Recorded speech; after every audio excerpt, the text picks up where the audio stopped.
think it's pretty clear the Chiefs are still waiting on an answer. And, Brett Veach talked today that to me was a scenario he probably wanted to avoid, which is that he's got two different blueprints, one for Travis Kelce and one that includes him retiring. Travis Kelce has been given a deadline, and we might know his answer before this week is over. An insider just reported that we should have answers from Kansas City this week on whether Travis Kelce is coming back for a 14th season or walking away from football forever.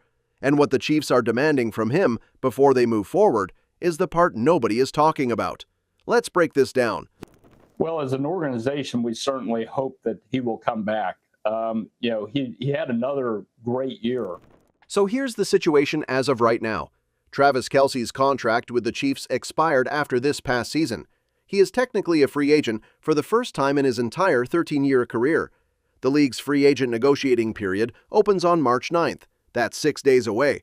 The draft is 6 weeks after that, and the Chiefs, who just went 6-11 and missed the playoffs for the first time since 2014, need to know what they're working with before they can rebuild.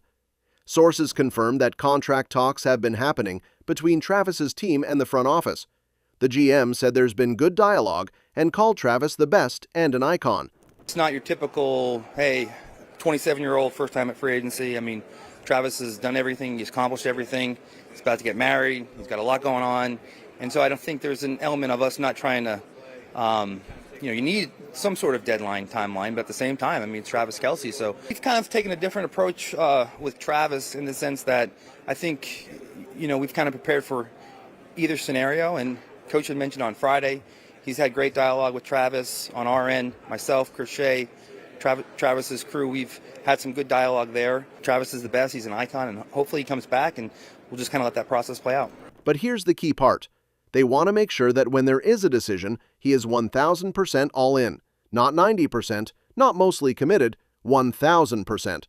The coach echoed it, saying that as long as there's communication, he's good, and that he thinks that's where Travis is, wanting to move forward.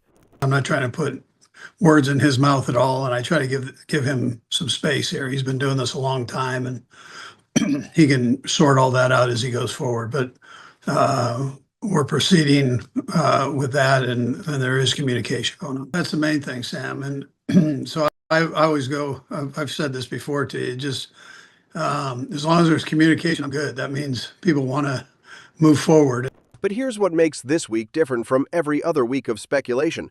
An insider specifically said, this week we should have some answers. Not soon, not eventually, this week. That means by the time most of us are watching this video, Travis Kelce may have already made the biggest decision of his career. Now, let's talk about what showed up at the Combine while all of this is happening, because the timing is brutal. A tight end out of Vanderbilt just put up historic numbers at the NFL Combine. We're talking the farthest and highest jumps by a tight end since 2003, over 20 years. He ran a 4.51 40-yard dash at 6'4", 239 pounds. And analysts are already calling him a potential Kelce successor. One report specifically said the Chiefs may already have an advantage in identifying their next tight end. Another said there's no time like the present because this draft class is loaded with talented prospects at the position. The message from every direction is the same. Kansas City needs to plan for life after Kelce, and they might have just found their guy. Now imagine you're Travis Kelce reading those headlines. You're 36 years old. You just had your lowest reception total since 2015. Your team went 6-11. You're a free agent. And some kid from Vanderbilt just jumped higher than any tight end in 2 decades, and the entire internet is calling him your replacement. That's either the kind of thing that lights a fire under you, or the kind of thing that tells you it's time to go. And here's the financial reality that makes this even more complicated. If Travis comes back, he's taking a significant pay cut. His previous deal was worth over $17 million a year. A new deal would be considerably less than that. But if he retires, sources say he could step into a broadcasting career and command around $15 million a year as a studio analyst. He's already been in a show on a major network and appeared in a hit movie sequel. He's got the personality, the name recognition, and the platform. Playing another year of football might literally cost Travis Kelce money compared to what he'd earn walking away. So let's put it all together. He's got the wedding reportedly set for June 13th. He and Taylor were just seen looking at houses near where he grew up in Cleveland. They recently visited an ultra-exclusive private resort in Montana. He's got entertainment opportunities worth more than his next football contract. His fiancée just announced a special vinyl release. Her songs are still dominating the charts, and she's reportedly deep in wedding planning.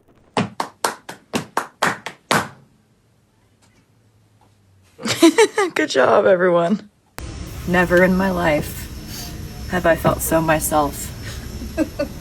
This is who I was actually meant to be. Oh, wow. Ready to go out there and slay another day. The man just adopted 3 baby otters from the Philadelphia Zoo.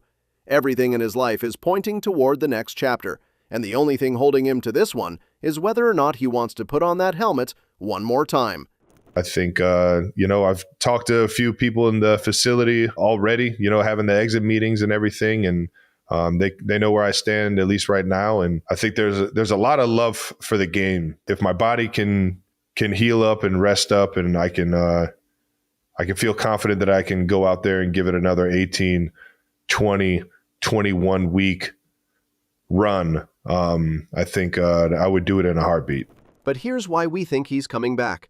3 days ago, Travis was on the Heights Hotline, a special bonus episode of the podcast, giving a young kid dating advice. And the way he talked about it was pure Travis.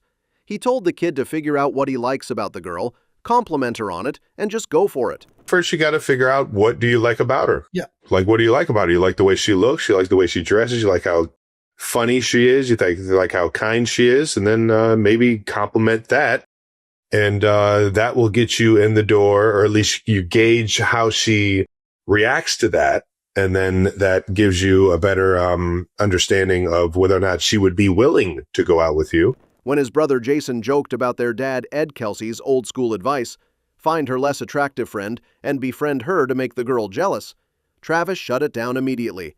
He called it bogus and said that's the 1950s way of dating.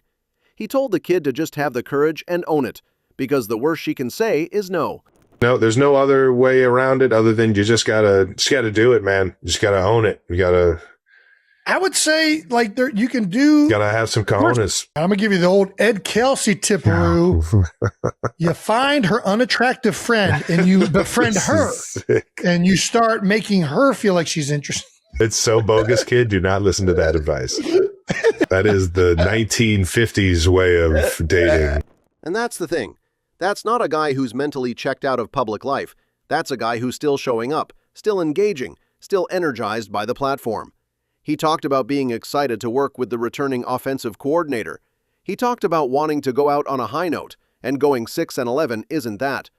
The insider, who said he's trending toward coming back, used those exact words.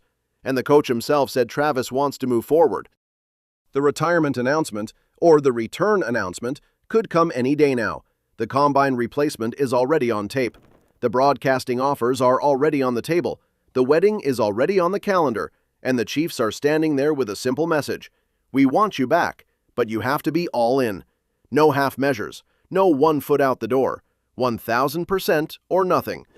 Well, as an organization, we certainly hope that he will come back. He had another great year. I just love the guy, and it's going to be awesome to see him back in the building.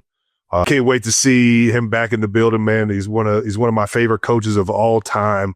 One of my favorite people of all time. I've had so many unbelievable, growing moments under him as a player, as a person.